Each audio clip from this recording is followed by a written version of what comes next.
प्रधानमंत्री मातृ बंदना योजना PMMVY अमदी पोषण अभियान की मखादा सोशल वेलफेयर डिपार्टमेंट की कंट्रेक्चुअल स्टाफ लौनबगीदमक सोक 2023 नवेंबर थादा पांगथोखिबा स्पेशल DPC अथुब मतमदा हाइदोकनबा association of contractual staff of ICDS mission 2016 batch न लेंगा की पुनिंग चिंगसिलकली स्पेशल DPC असिदा सरुक याखिबा सोक 2013 सोक 2018 की नवेंबर था फाउबा integrated child development service ICDS mission की मखादा कंट्रेक्चुअल स्टाफ ओने चही अमगा था अनि थबक तौरंखिबा कैंडिडेट चामगा 39 असिगी फंगबम थोकपा परफॉर्मेंस बेस्ड ऑनरियम सु अथुबा मतमदा पिथोपियो हाइना एसोसिएशन असिगी जनरल सेक्रेटरी माइंबम रमेश चंद्र न फोंदोरकली मतम कुइना सांगना स्पेशल DPC नमसिनदुना थंबा अमदी फंगबम थोकपा ऑनरियम पिथोकपगी मतंगदा ngasi Kaishampat Laimazam Laikai Community Hall da Association asina sinduna wakat mifam ama chathakre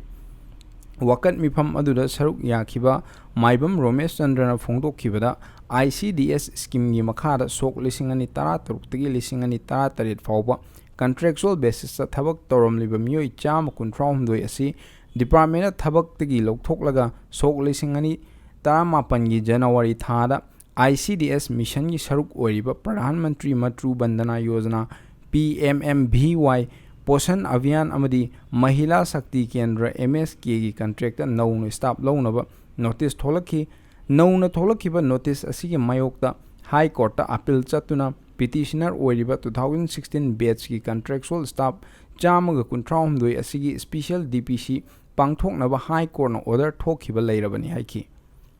महांग मखा तारदुना ऑर्डर असिगी मतुंग इन्ना सोक 2020 स्पेशल DPC असि पांगथोकी अदुमकपु DPC असिगी रिजल्ट हाइदोकपगी महुत्ता DPC अदु कैंसल तौरे हाइना डिपार्टमेंट नोटिस थोलक्तुना अमुक हन्ना सोक 2023 डिसेंबर थादा अनिरक सुबा ओइना स्पेशल DPC असि पांगथोकी हाइरिबा अनिरक सुबा DPC असिसु अमुक हन्ना कैंसल तौरक्तुना हंजिन कैंसल तौरबा मतुंग अरोइबा ओइना सोक 2023 दा स्पेशल DPC सि पांगथोकलगा ngasi फाउबा रिजल्ट हाइदोक्तना लाखिबनी चही मंगा हेन नमसिनदुना लाक्लबा स्पेशल DPC असिगी रिजल्ट अथुबा मतमदा हाइदोक्त्रबदी डेमोक्रेटिक ओइबा खोंजंग सिंग चंगसिननबा एसोसिएशन असिना सेम सारे हाइना महाकना फोंदोखी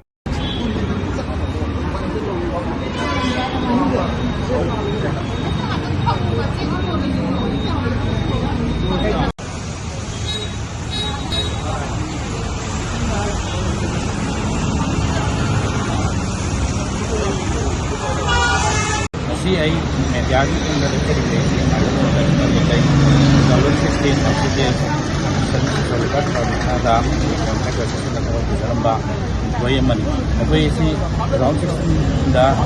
जॉइन तौजरगा 17 की नवेंबर बाबा सही मगा था अनि तौजरमे अदु लोय मतुंदा अदु बसे डिस्कंटिन्यू तौजी ट्राई गवर्नमेंट डिस्कंटिन्यू तौर मतुंदा एकोइजे एकोइजी मौतान नौना अनोबा कॉन्ट्रैक्ट स्टाफ लौगनी अदरा दिसिमा थोरे अदुदा फैना ऑनरेबल हाई कोर्ट की मतिंग लौजरगा फैना केस नो काल तौजै केस ते याना का तौजै हाबदा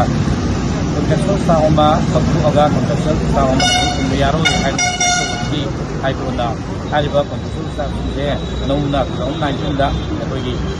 रिक्रूटमेंट तौनी हारिबा प्रोसेस ता मोजु कंसीडर तौरो हाइना हाबिरकी अदुनि मतुंगिना एकोइजे 120 दा स्पेशल DPC मा पांगथोगा एकोइ 133 पेटिशनर ओइनाको सब याजकी हारिबा कौन इंटरव्यू से हाइदोक्तना सुनने मतुंदा 25 की डिसेंबर कैंसल तौरे हाइदोक्पीदबीदा कैंसल तौर नौना 22 सेकेंड सूब अनीसूब इंटरव्यू कौरे इंटरव्यू लुथोक्रे 22 लोरब इंटरव्यू हाइदोक्तना अखोई हजिक स्कीम अहुमका PMVY है पोषण है MSK है स्कीम अहुमका अप्लाई तौजबनी हाइदोक्पीद्रे हाइदोक्पीदबसी कोई ममांग 23 जनवरी दमुको 23 जनवरी दमुसु प्रेस मीट तौजगरे अदक्तना होना मुसु 2025 की मार्च मुसु कोई प्रेस मीट तौजगरे अदुबोक्ता कोई गवर्नमेंट सिनेसरोदा कइंता कोई रेस्पॉन्स से ताबीदबा सिमा म्याम कोई पेंजदबना कोई अवाब म्याम सिंजे करामतन उबीदबगी मीडियम युफोंग कोई अमोना होना कोई अवाब सिंजे अमसा